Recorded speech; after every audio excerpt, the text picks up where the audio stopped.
Hi guys, as you can see, we're using the half moon parts for these medium large box braids.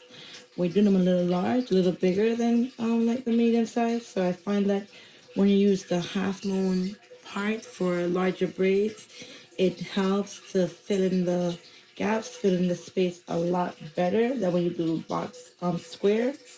So that's why we're using the half moon parts. Okay, so I'm just going to show you guys how I braid one of my braids, and then we'll come back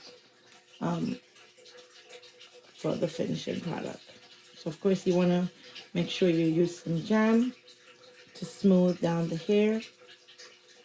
Okay, catch all the flyaways, make sure it's nicely parted.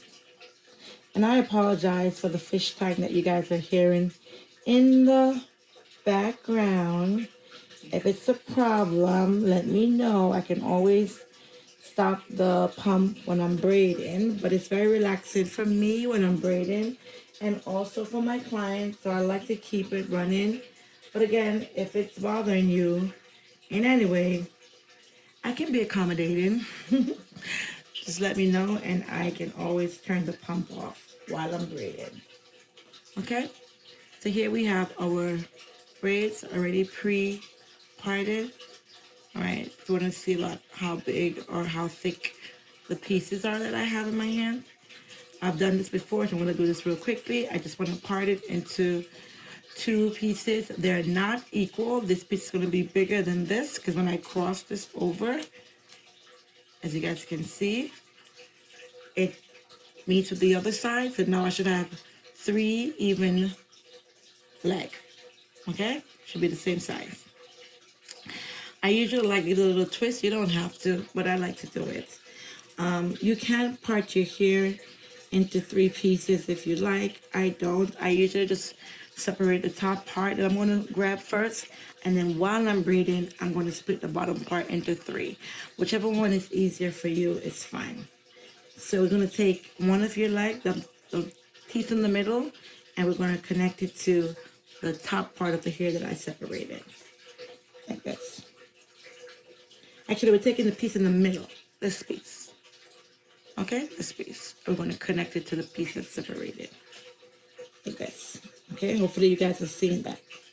Once I do that, I'm going to, as I said, grab the bottom piece, all right, part it, then use my finger to split the bottom into 2, all right, and while I'm grabbing it with the big finger and my index finger.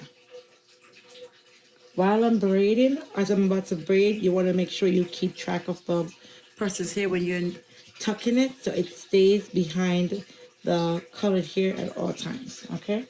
That's how you get to hide it. You want to make sure you hold the hair tight, all right, so that it's tight against the client's scalp. Again, notice what I'm doing. I'm taking the client's hair and I'm tucking it, covering it up with the fake hair, holding it tight. Now I like when I'm doing bigger braids just to flip it early before, so that it gives me more control for tucking the client's hair under. Okay. As I'm braiding, sometimes you can always take a little hair and put it on the client's hair to keep it nicely tucked underneath the fake hair. Okay. Grab any flyaways, just move them to the side and keep braiding. If while you're braiding you realize that you want the hair to be a bit thicker, you can always grab a piece of hair, a small piece of hair, and combine it. I like to combine my hair underneath because it's very smooth and easier to hide. Like you will never be able to tell that I added hair under or at that particular spot. Okay?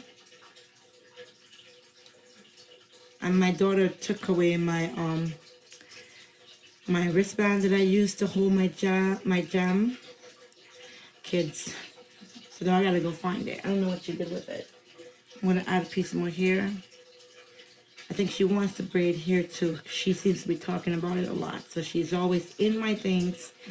Even though they're nowhere in her reach, she finds ways to find them. Yeah, so she has it somewhere. Okay.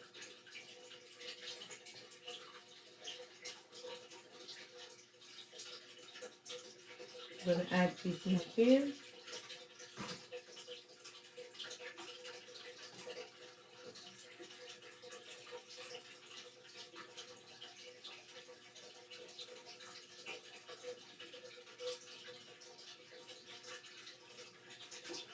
And yet another piece for length here so that we can have a nice piece at the end to be used to curl. Because remember, when you curl it, it's going to make it a little shorter than it looks when it's straight. So you want to make sure you have a nice amount at the end remaining so that when you curl it up, the client will still have a good length at the bottom.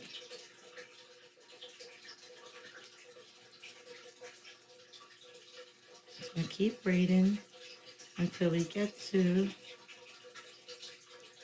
oh, you can't see, sorry, where we're even with the other braids. Then we're going to do a quick little tie at the end. Okay, so you want to take a small piece of hair from the middle leg, all right, small piece, and then you're going to wrap that around at the end of the client's hair, like this, and then pull it tight. You can wrap it twice. Doesn't matter, to be honest. I like to do it twice, but again, it's going to be curled, so you really won't be able to tell the difference. And there we have it. Okay, this will not come loose, and then once we curl it, it would seal it even more. So as you can see, why I like to do the half moon part, you see how this top braid falls right between these two braids, so it helps to give the illusion that there's a braid here as well. So if you keep doing that, they will all fall right over each other. So when you make your next part, you always want to part above the two bottom braids. I'm going to do that all the way through till I get to the top of the braid. Okay? As always, thank you for watching and stick around for the finished product. Bye.